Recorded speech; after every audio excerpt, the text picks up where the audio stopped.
Chemistry में और अपनी जनरल लाइफ में एसिड, बेस और सॉल्ट यानी कि अम्ल, क्षार और लवण के बारे में बहुत बार सुना है।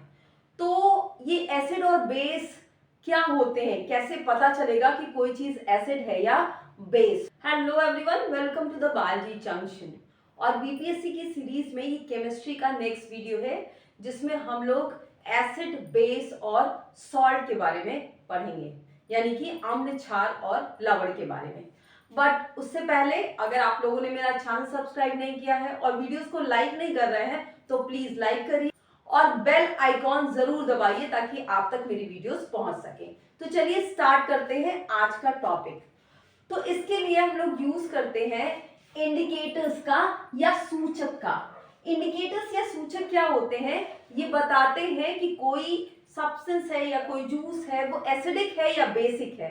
तो हम इसके लिए क्या करते हैं, उस इंडिकेटर की प्रेजेंस में या उस इंडिकेटर को उस जूस में या उस लिक्विड में डालते हैं और अगर किसी तरीके से उस इंडिकेटर में चेंज आता है तो वो बताता है कि वो एसिड है या बेस है।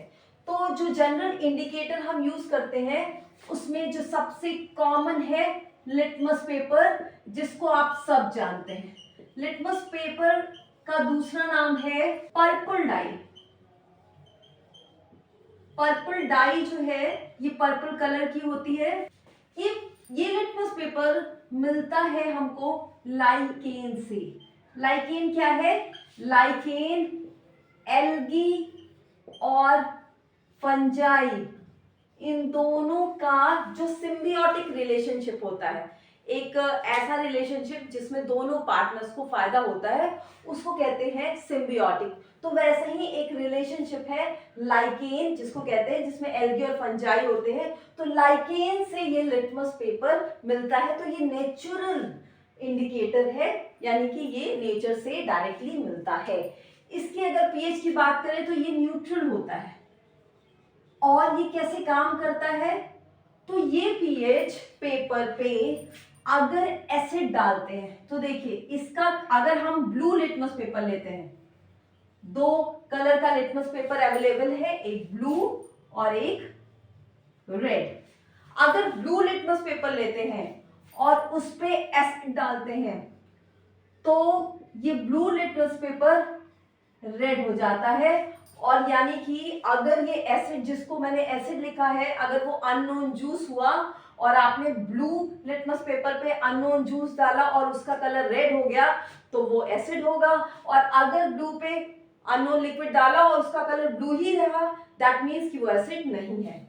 दूसरा red, red colour in presence of base ये ब्लू कलर का हो जाता है।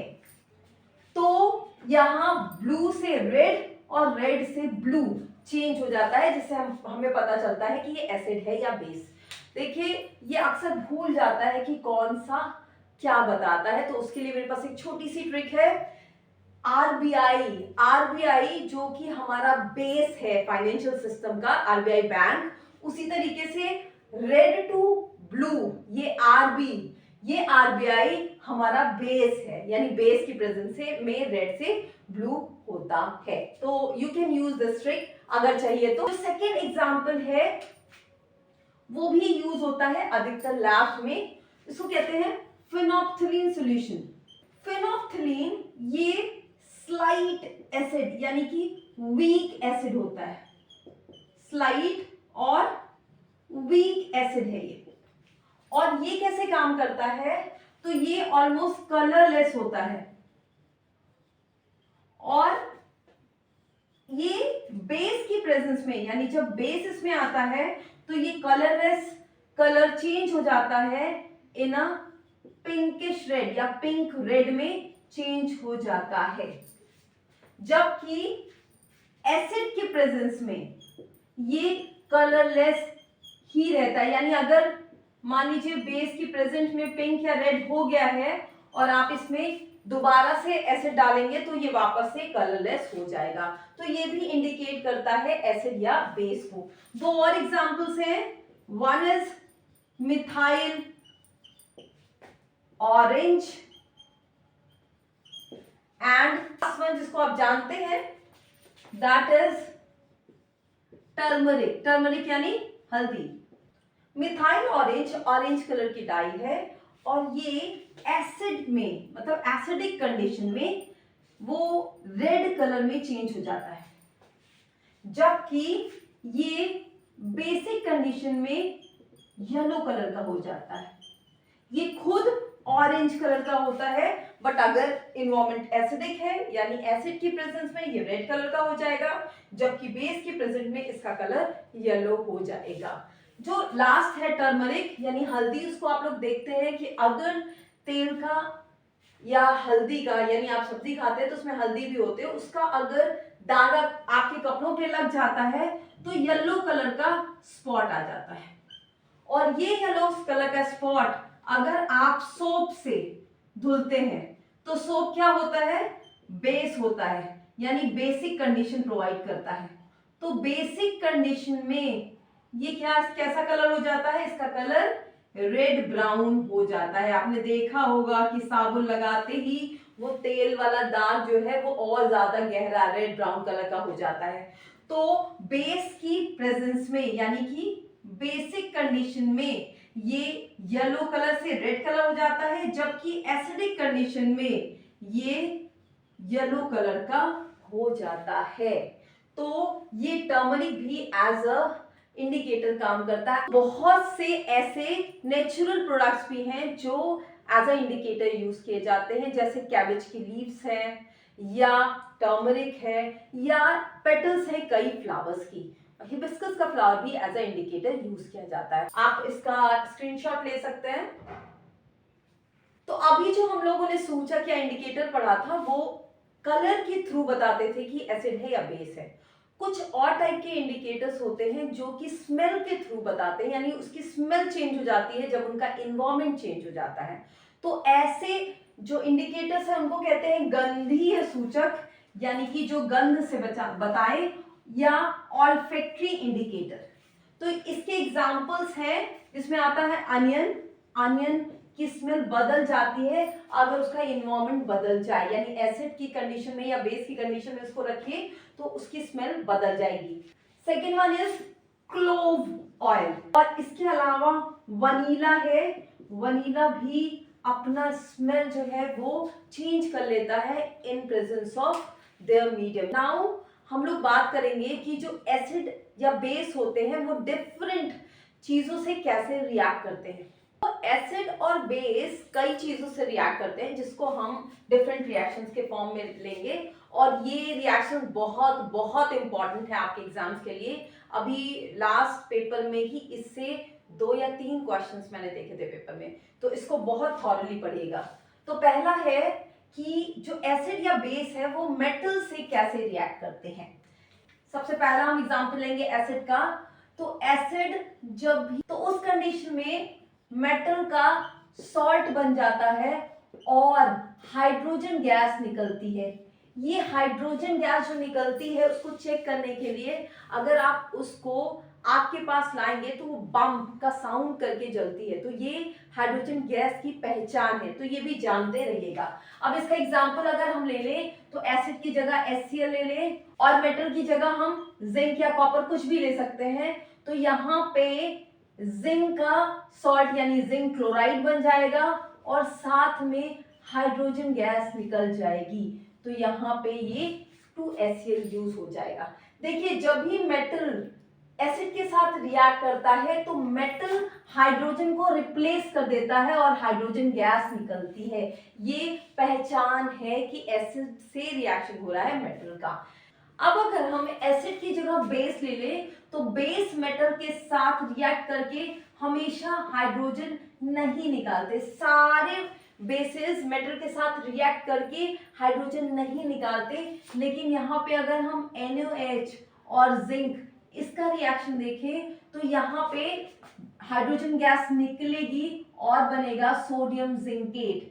तो ये वाला रिएक्शन सारे बेसिस के साथ पॉसिबल नहीं है, केवल इस कंडीशन में ये रिएक्शन होता है। तो हमें याद रखना है कि एसिड्स मेटल के साथ हमेशा हाइड्रोजन गैस निकालते हैं, जबकि बेस के केस में ये यूनिवर्सल नहीं है। सेकेंड है with metal carbonate and bicarbonates. So इस केस में अगर हम एग्जांपल में कार्बोनेट ले लें सोडियम का, तो सोडियम कार्बोनेट अगर HCl से रिएक्ट करेगा तो ये सोडियम का सॉल्ट बन जाएगा NaCl प्लस वाटर बनेगा एंड कार्बन डाइऑक्साइड गैस निकल जाएगी। इस रिएक्शन में आपको याद रखना है कि कार्बन डाइऑक्साइड गैस निकलती है जब मेटल कार्बोनेट एसिड के साथ रिएक्ट करता है। कैसे पता चलेगा कि कार्बन डाइऑक्साइड है?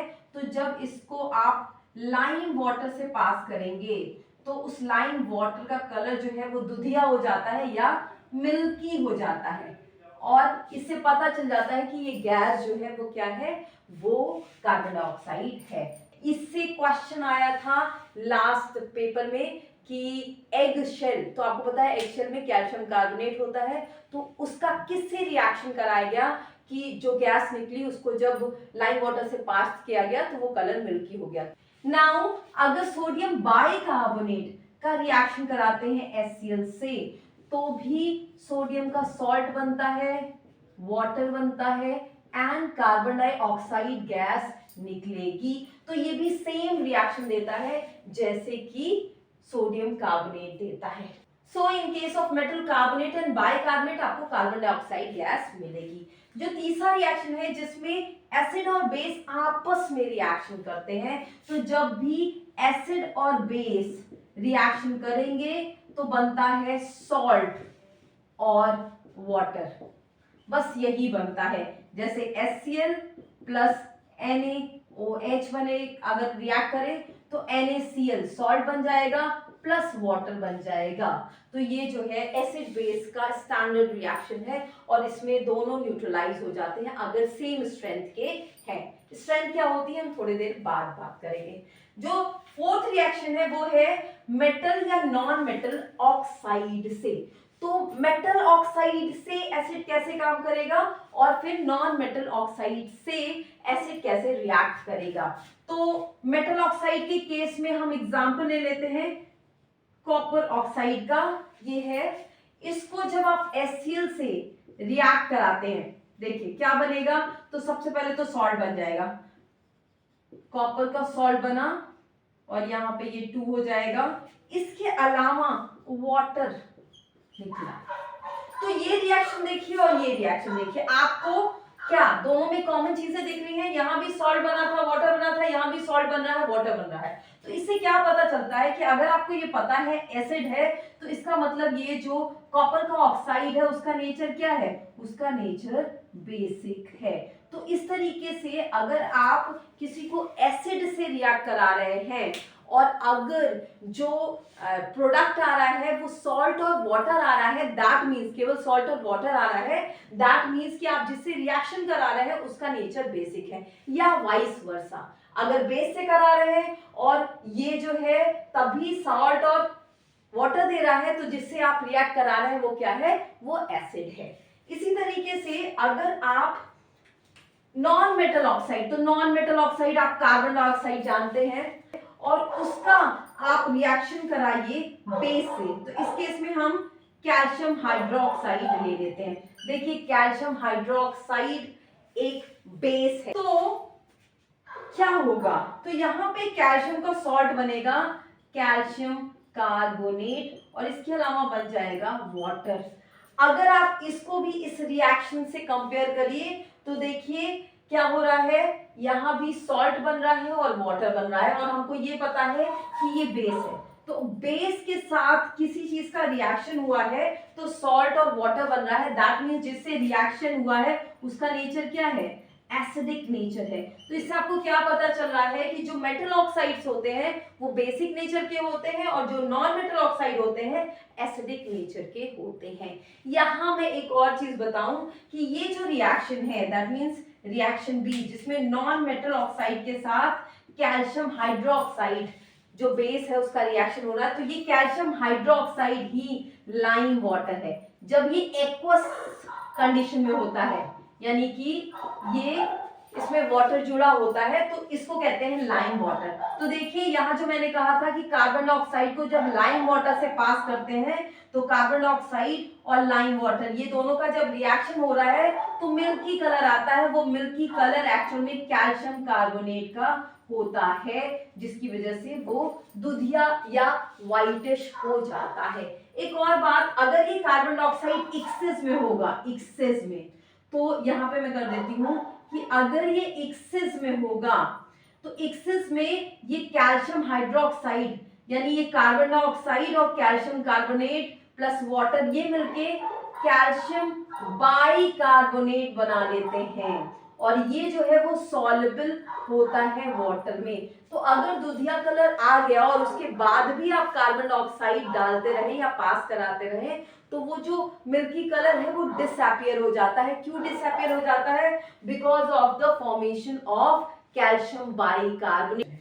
अब एक बहुत इंपॉर्टेंट चीज कि जो एसिड होते हैं या बेस होते हैं वो एसिडिटी अपनी या बेसिक नेचर तभी शो करते हैं जब वो एक्वस एनवायरनमेंट में रहते हैं। यानी कि अगर आप ड्राई एसिड ले लें या ड्राई बेस ले लें तो वो कभी भी H आयन या OH आयन नहीं देंगे। और आपको पता है कि एसिड में एसिडिटी H आयन की वजह से होती है और बेस में जो बेसिसिटी होती है वो OH आयन की वजह से होती है। तो एसिड या बेस कैसे रिएक्ट करते हैं वाटर के साथ? तो पहला एग्जांपल ले लेते हैं HCl का।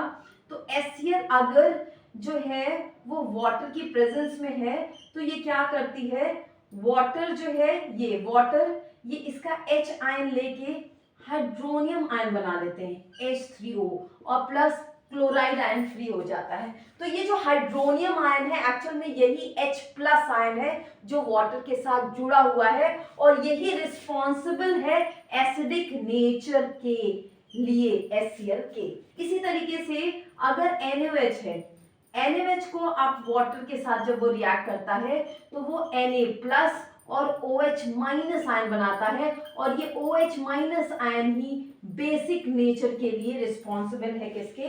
NaOH के। ये कुछ एसिड्स और बेसिस हैं जिसको आपको याद रखना है। देखिए ये है HCl जिसको कहते हैं हाइड्रोक्लोरिक एसिड, ये है H2SO4 जिसको कहते हैं सल्फ्यूरिक एसिड, ये है HNO3 जिसको कहते हैं नाइट्रिक एसिड और ये है CH3COOH यानी कि एसिटिक एसिड। ये केवल इन सब में ये एसिटिक एसिड है जो कि वीक एसिड है। वीक या स्ट्रॉन्ग से क्या मतलब होता है एसिड या बेस के?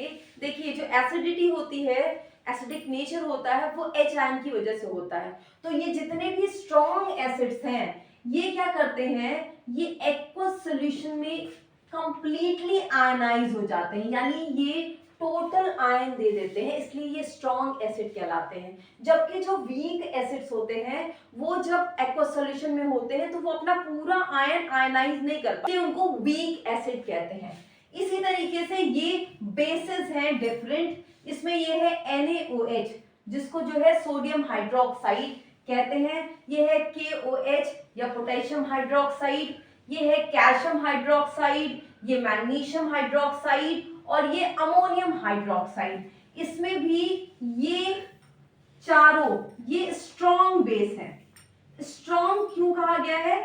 सेम रीजन, क्योंकि ये OH आयन को पूरी तरीके से निकाल पाते हैं इन अ एक्वस सॉल्यूशन यानी पूरी तरीके से आयनाइज हो पाते हैं, जबकि जो अमोनियम हाइड्रोक्साइड है वो वीक बेस है। अब यहाँ पे सॉल्ट बनता है, आपको पता है, एसिड और बेस से, अभी मैंने बताया था। तो जो सॉल्ट बनता है वो 4 तरीके का हो सकता है। सो पहला सॉल्ट जो कि strong acid plus strong base का बना होगा। ले लेते हैं कोई एग्जांपल, जैसे HCl और NaOH को मिला लेते हैं तो HCl प्लस NaOH क्या बन जाएगा सॉल्ट? NaCl। तो यहाँ जो NaCl है ये स्ट्रॉन्ग एसिड और स्ट्रॉन्ग बेस से है तो दोनों की पावर सेम है, इसलिए सॉल्ट क्या होगा? ये न्यूट्रल होगा, ना तो एसिडिक होगा और ना ही बेसिक होगा। इसके अलावा वाटर बनेगा वो मैंने नहीं लिखा है, वो मैं आपको ऑलरेडी बता चुकी हूँ। दूसरा जो बनेगा वो बनेगा जिसमें एसिड तो स्ट्रांग ही है लेकिन बेस क्या हो गया है, ये वीक हो गया है।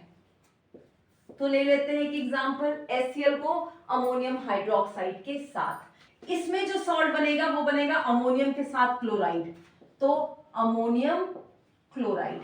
ये जो सॉल्ट है इसमें एसिड ज्यादा स्ट्रांग है और बेस कमजोर है, तो एसिड अपना नेचर नहीं छोड़ता, इसलिए ये जो सॉल्ट होगा वो एसिडिक नेचर का होगा। अब तीसरा ले लेते हैं, वो होगा जिसमें कि जो एसिड है उसको वीक कर देते हैं, तो weak acid plus strong base. तो उसका एग्जांपल में वीक एसिड हमारे पास एसिटिक एसिड है CH3COOH और स्ट्रॉन्ग बेस में हम KOH ले लेते हैं, मान लीजिए तो KOH। अब इसका जब सॉल्ट बनेगा तो पोटेशियम का क्या बनेगा, एसीटेट बनेगा, यानी CH3COOK, ये सॉल्ट बन जाएगा। ये सॉल्ट में जो एसिड है वो वीक है और बेस क्या है, स्ट्रॉन्ग है, इसलिए इसका नेचर क्या हो जाएगा, ये बेसिक नेचर का होगा। जबकि जो लास्ट कैटेगरी है इसमें वीक एसिड भी होगा और वीक बेस भी होगा। तो वहां पे आप एग्जांपल लेंगे तो एसिड के केस में एसिटिक एसिड और बेस के केस में अमोनियम हाइड्रोक्साइड। तो इस केस में इसका एसीटेट बनेगा यानी CH3COONH4। ये क्या होगा, तो इसमें फिर से पार्टनर क्या है, इक्वल है, तो झगड़ा लड़ाई नहीं होगी। दैट मीन्स ये भी क्या होगा, ये न्यूट्रल रहेगा। तो आपको क्या याद रखना है कि salt of strong acid strong base और salt of weak acid and weak base ये न्यूट्रल होता है। जबकि स्ट्रॉन्ग अगर एसिड है तो सॉल्ट का नेचर जो है वो एसिडिक होगा, अगर स्ट्रॉन्ग बेस है तो सॉल्ट का नेचर बेसिक होगा। तो इस तरीके से अगर कोई सॉल्ट दिया रहे तो आप बता सकते हैं कि वो किसका मिक्सचर है। ये भी क्वेश्चन आया हुआ है। ये चैप्टर बहुत इंपॉर्टेंट है, ये मैंने पहले भी कहा है। और अगर आपने लाइक नहीं किया है, सब्सक्राइब नहीं किया है तो प्लीज चैनल को लाइक एंड सब्सक्राइब करिए। एक और चीज जो मैंने बताया था आपको कि जो एसिड या बेस होते हैं उनकी जो वाटर से रिएक्शन होती है जिसमें कि आयंस बनते हैं वो हाईली एक्सोथर्मिक। तो एक्सोथर्मिक रिएक्शन का मतलब होता है वो रिएक्शन जिसमें एनर्जी निकले। इसी तरीके से दूसरे टाइप का रिएक्शन होता है एंडोथर्मिक, जिस रिएक्शन को करने के लिए एनर्जी चाहिए होती है। अक्सर ऐसे रिएक्शंस में आपको हीट देनी पड़ती है।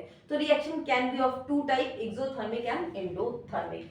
अब जैसा कि मैंने बताया कि जो एसिडिटी या बेसिसिटी में मैंने स्ट्रॉन्ग एसिड या स्ट्रॉन्ग बेस कहा, तो कैसे पता चलेंगे, क्या उसको नापा जा सकता है? तो जी एसिडिटी या बेसिसिटी को कैसे नापा जा सकता है, तो उसके OH या H+ आयन इसके कंसंट्रेशन पे नापा जाता है और इसके लिए एक pH स्केल बनाया गया है। pH स्केल जो है वो एसिडिटी या बेसिसिटी को नापता है। तो इस स्केल में 0 से 14 तक नंबर्स हैं एक्चुअली, और इसमें बीच में नंबर होता है 7, यानी pH अगर 7 है किसी का तो वो इंडिकेट करता है कि वो न्यूट्रल है। और इससे नीचे की तरफ जाने पे H आयन का कंसंट्रेशन इंक्रीज होता है यानी बढ़ता है, यानी कि जैसे जैसे pH कम होगा उसका एसिडिक नेचर क्या होगा, वो बढ़ेगा। तो अगर pH 2 है और pH 4 है, ये दो हमें कंपैरिजन दिए हुए हैं, तो 2 वाला ज्यादा एसिडिक होगा इन कंपैरिजन टू 4।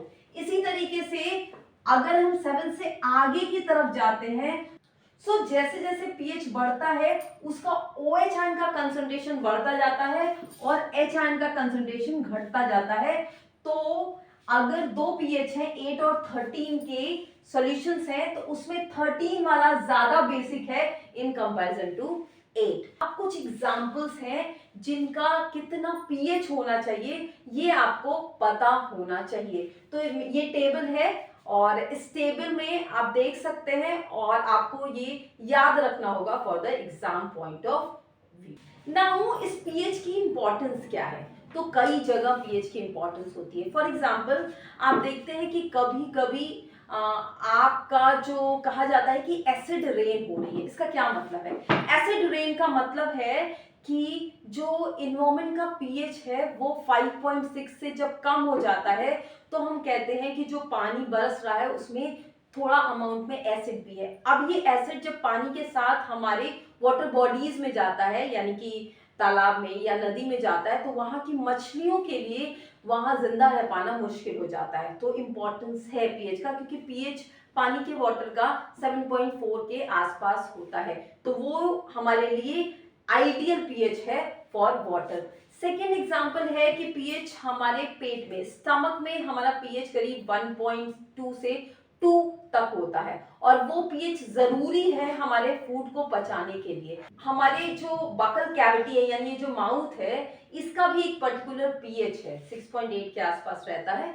तो ये पीएच भी अगर कम हो जाता है और 5.5 से या 6 से कम हो जाता है, तो उस कंडीशन में हमारा जो टीथ है उसमें डीके होने लगता है। एक और एग्जांपल है जिसमें कि आपने देखा होगा कि कुछ बीज होती हैं जो स्टिंग करती हैं, कुछ लिक्विड डाल देती हैं। एक्चुअल में जो वो लिक्विड होता है वो एसिड होता है, जिसको कहते हैं मिथेनोइक एसिड। तो मिथेनोइक एसिड होता है, माइल्ड एसिड होता है, जिसकी वजह से आपको ईचिंग होने लगती है। और फिर अगर आप वहां पे कोई माइल्ड सा बेस लगा दे, इसलिए चूना लगाया जाता है, या आप बेकिंग पाउडर टाइप की कोई चीज लगा दीजिए, तो क्या होगा कि उससे आपका जो इचिंग है वो खत्म हो जाएगी।